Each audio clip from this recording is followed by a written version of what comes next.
Section 4 of the Green Fairy Book by Andrew Lang. The Story of Caliph Stork. 1.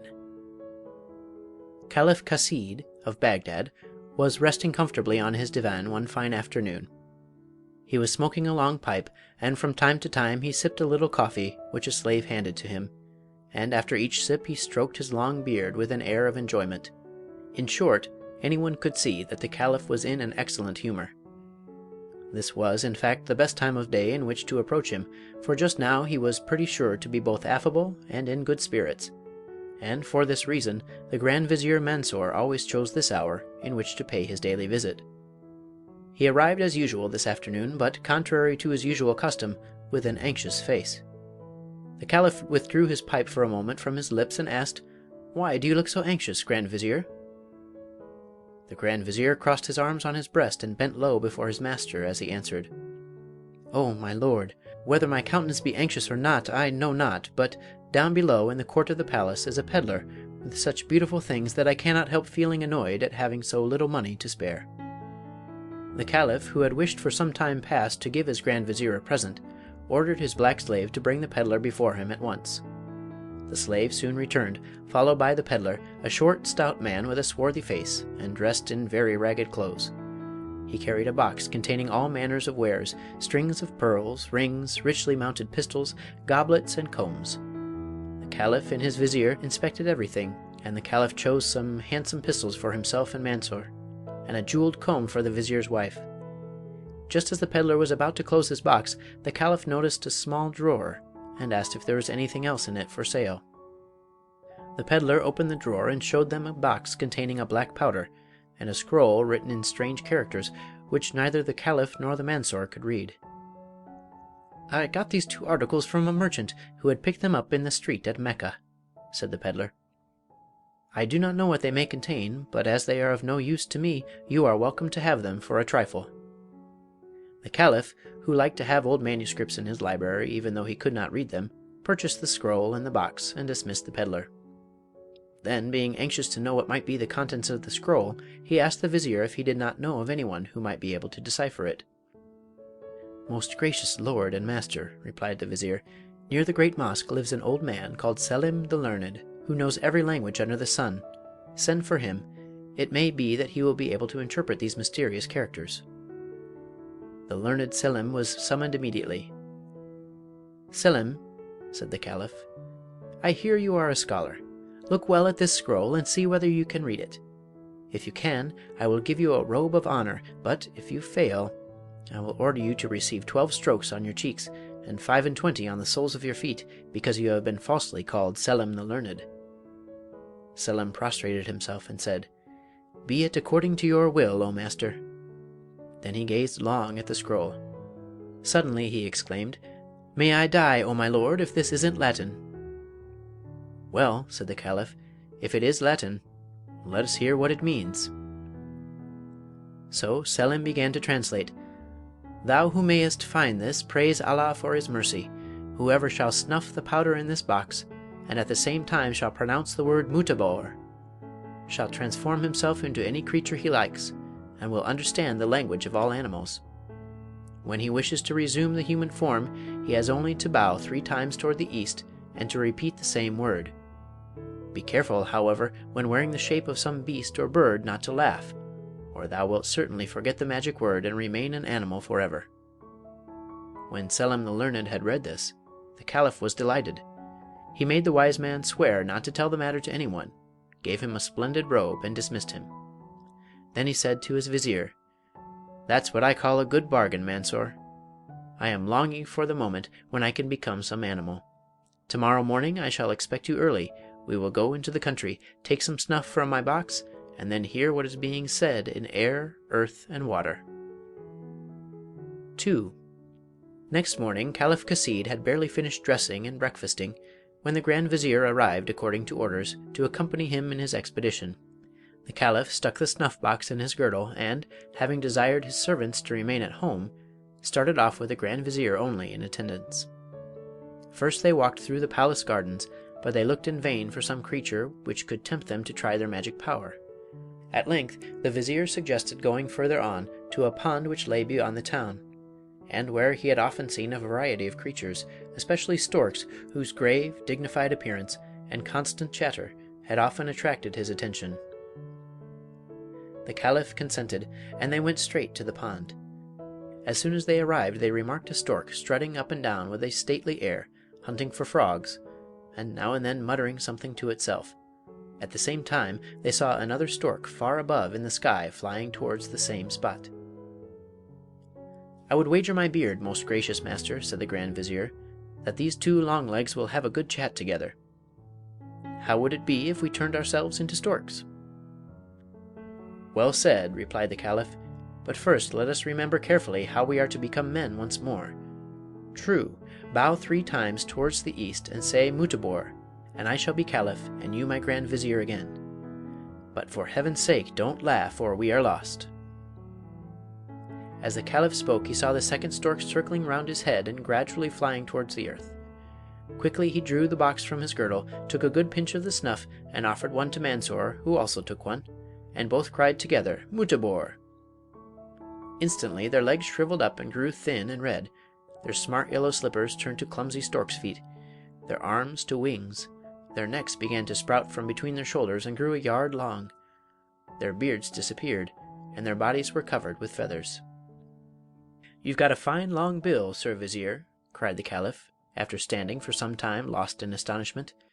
"By the beard of the Prophet, I never saw such a thing in all my life." "My very humble thanks," replied the Grand Vizier as he bent his long neck, "but if I may venture to say so, your Highness is even handsomer as a stork than as a Caliph.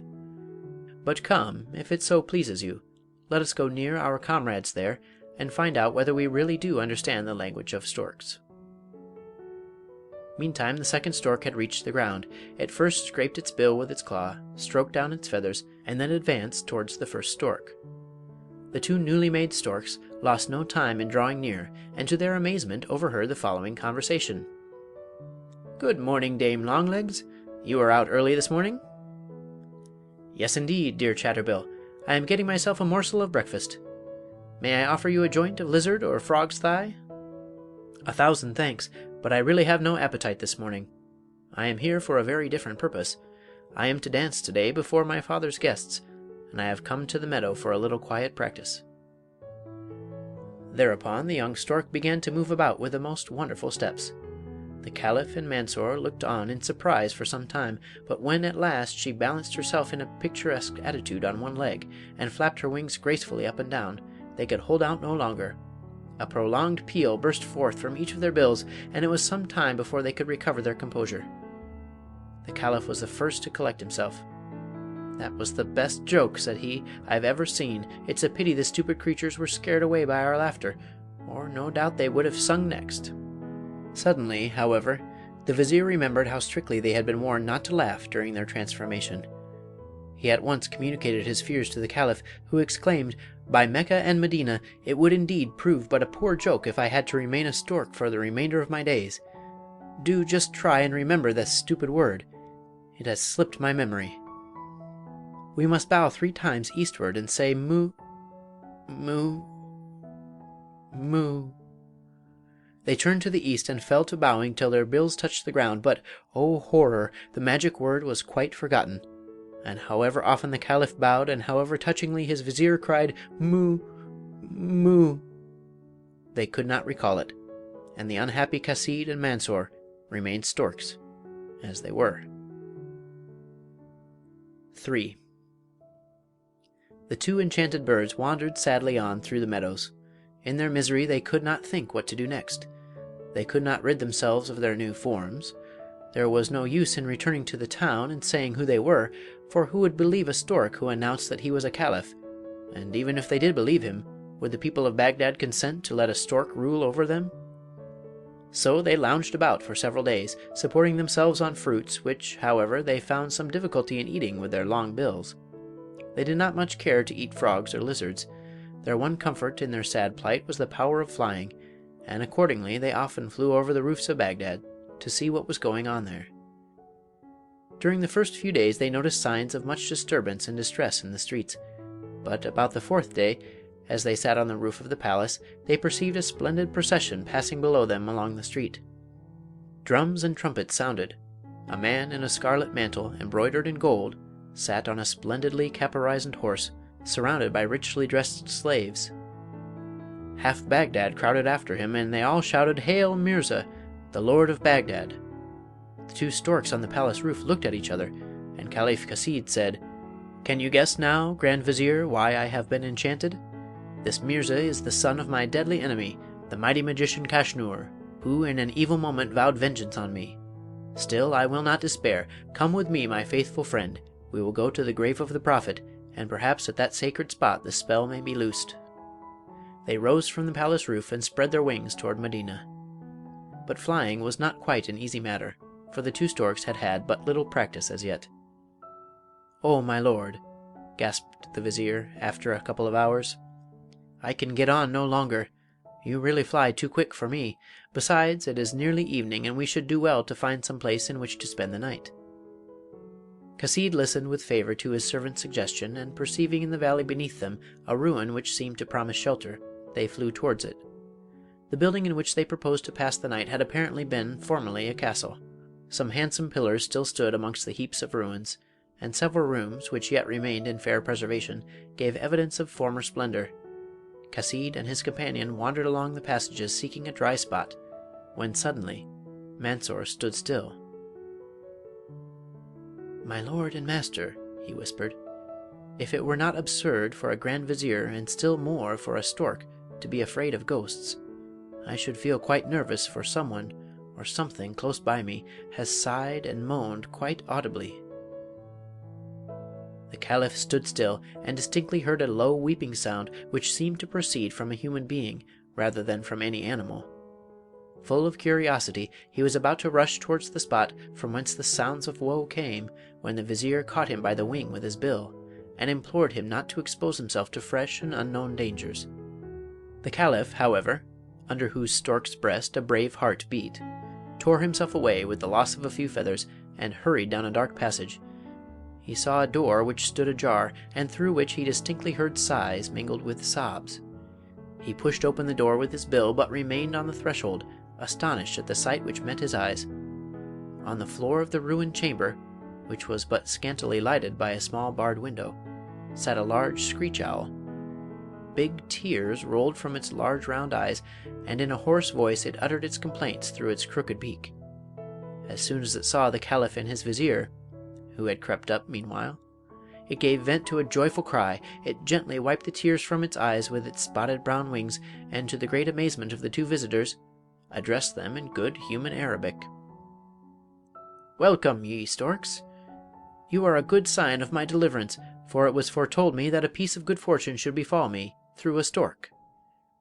When the Caliph had recovered from his surprise, he drew up his feet into a graceful position, bent his long neck, and said, "O Screech Owl, from your words I am led to believe that we see in you a companion in misfortune. But, alas, your hope that you may attain your deliverance through us is but a vain one. You will know our helplessness when you have heard our story." The Screech Owl begged him to relate it, and the Caliph accordingly told him what we already know. 4. When the Caliph had ended, the Owl thanked him and said, "You hear my story, and own that I am no less unfortunate than yourselves. My father is the King of the Indies. I, his only daughter, am named Lusa. That magician Kashnur, who enchanted you, has been the cause of my misfortunes too. He came one day to my father and demanded my hand for his son Mirza. My father, who is rather hasty, ordered him to be thrown downstairs. The wretch not long after managed to approach me under another form, and one day, when I was in the garden, and asked for some refreshment, he brought me, in the disguise of a slave, a draught which changed me at once to this horrid shape. Whilst I was fainting with terror, he transported me here, and cried to me with his awful voice, 'There you shall remain, lonely and hideous, despised even by the brutes, till the end of your days, or till someone of his own free will asks you to be his wife. Thus do I avenge myself on you and your proud father.' Since then, many months have passed away. Sad and lonely do I live like any hermit within these walls, avoided by the world and a terror even to animals. The beauties of nature are hidden from me, for I am blind by day, and it is only when the moon sheds her pale light on this spot that the veil falls from my eyes and I can see." The owl paused, and once more wiped her eyes with her wing, for the recital of her woes had drawn fresh tears from her. The Caliph fell into deep thought on hearing this story of the princess. "If I am not much mistaken," said he, "there is some mysterious connection between our misfortunes, but how to find the key to the riddle is the question." The owl answered, "Oh, my lord, I too feel sure of this, for in my earliest youth a wise woman foretold that a stork would bring me some great happiness, and I think I could tell you how we might save ourselves." The Caliph was much surprised, and asked her what she meant. "The magician who has made us both miserable," said she, "comes once a month to these ruins. Not far from this room is a large hall where he is in the habit of feasting with his companions. I have often watched them. They tell each other all about their evil deeds, and possibly the magic word which you have forgotten may be mentioned."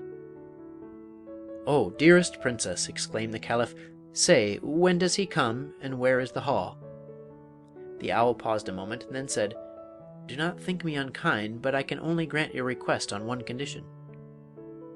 "Speak, speak," cried Chasid. "Command, I will gladly do whatever you wish." "Well," replied the owl, "you see I should like to be free too, but this can only be if one of you will offer me his hand in marriage." The storks seemed rather taken aback by this suggestion, and the Caliph beckoned to his vizier to retire and consult with him.